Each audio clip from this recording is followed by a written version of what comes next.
ನಮಸ್ತೆ, ಎಲ್ಲ ಹೇಗಿದ್ದೀರಾ? ತುಂಬ ಚೆನ್ನಾಗಿದ್ದೀರಾ ಅನ್ಕೊಳ್ತೀನಿ.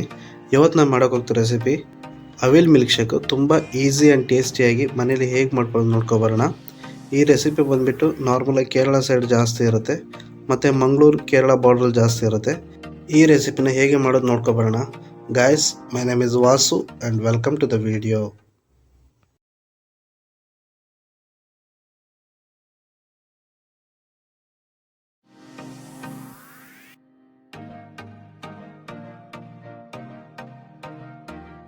ಮೊದಲಿಗೆ ಒಂದು ಪ್ಯಾನ್ ಇಟ್ಬಿಟ್ಟು ಪ್ಯಾನಲ್ಲಿ ನೆಲಗಡಲೆ ಕಾಳನ್ನು ನೀಟಾಗಿ ಫ್ರೈ ಮಾಡಿಕೊಂಡು ಅದ್ರದ್ದು ಸಿಪ್ಪೆ ಎಲ್ಲ ತೆಗೆದೊಂದು ಕಡೆ ಸೈಡ್ ಇಟ್ಕೊಳ್ಳೋಣ. ನಿಧಾನ ಉರಿಲಿ ಬೇಯಿಸಬೇಕು. ನೋಡಿ, ಈ ಥರ ಫ್ರೈ ಆದ ನಂತರ ಅದು ಸಿಪ್ಪೆನ ತೆಗೆದು ಒಂದು ಕಡೆ ಸೈಡಲ್ಲಿ ಇಡೋಣ.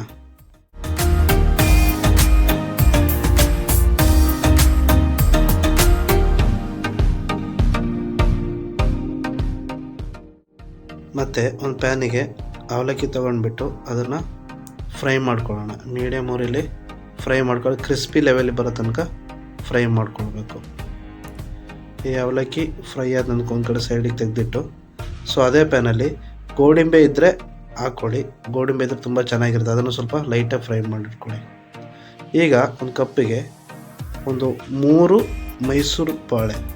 ಆ ಮೈಸೂರು ಬಾಳೆ ಯಾಕೆ ಹಾಕೋದಂದರೆ ಅದರಲ್ಲಿ ಹುಳಿ ಸ್ವೀಟು ಎರಡು ಮಿಕ್ಸ್ ಇರುತ್ತೆ. ಅದನ್ನು ಹಾಕ್ಕೊಂಡು ಈ ಥರ ಸ್ಮ್ಯಾಶ್ ಮಾಡ್ಕೊಳ್ಳೋಣ.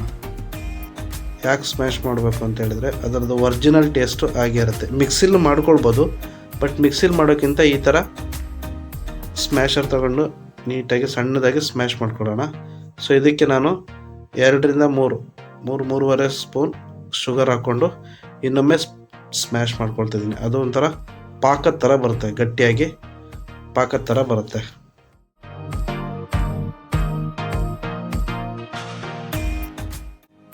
ನೋಡಿ, ಪಾಕದ ಥರ ಬಂತು, ಎಷ್ಟು ನೀಟಾಗಿ ಈ ಥರ ಬರುತ್ತೆ.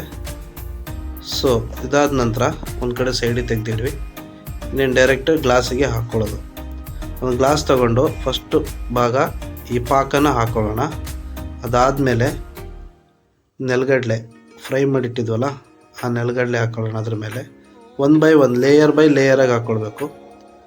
ನೆಲಗಡಲೆ ಆದ ನಂತರ ಅವಲಕ್ಕಿ ಫ್ರೈ ಮಾಡಿದ್ದು ಅವಲಕ್ಕಿ ಆದ ನಂತರ ನಾವು ಫ್ರೈ ಮಾಡಿದ್ದು ಗೋಡಂಬಿ ಹಾಕ್ಕೊಳ್ತಿದ್ದೀನಿ. ಮತ್ತು ಅದ್ರ ಮೇಲೆ ಮಿಲ್ಕ್ ನಾನು ಕಾಯಿಸ್ಬಿಟ್ಟು ಆರಿಸಿದ್ದನ್ನು ತಣ್ಣಗೆ ಮಾಡ್ಕೊಂಡಿದ್ದೀನಿ ಫ್ರಿಜ್ಜಲ್ಲಿಟ್ಟು.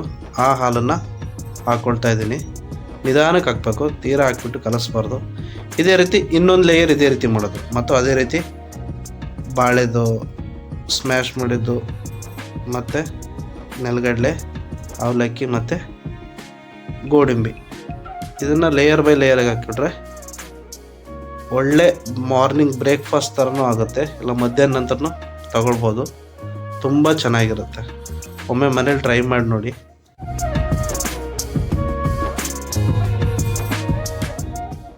ಸೊ ಸ್ನೇಹಿತರೆ, ಹೇಗಿತ್ತು ರೆಸಿಪಿ? ಚೆನ್ನಾಗಿತ್ತಲ್ವ? ಚೆನ್ನಾಗಿದ್ದರೆ ಲೈಕ್ ಮಾಡಿ, ಶೇರ್ ಮಾಡಿ, ಮತ್ತು ತಪ್ಪದೇ ನಮ್ಮ ಚಾನಲ್ನ ಸಬ್ಸ್ಕ್ರೈಬ್ ಮಾಡಿ. ನೀವು ಸಬ್ಸ್ಕ್ರೈಬ್ ಮಾಡೋದ್ರಿಂದ ಮುಂದೆ ಬರುವ ಎಲ್ಲ ವೀಡಿಯೋಸ್ ಫಸ್ಟ್ ನೋಟಿಫಿಕೇಷನ್ ನಿಮಗೆ ಬರುತ್ತೆ. ಇದೇ ರೀತಿ ಇನ್ನೂ ಒಳ್ಳೊಳ್ಳೆ ರೆಸಿಪಿ ಜೊತೆ ಮುಂದಿನ ವೀಡಿಯೋದಲ್ಲಿ ಸಿಗ್ತೀನಿ.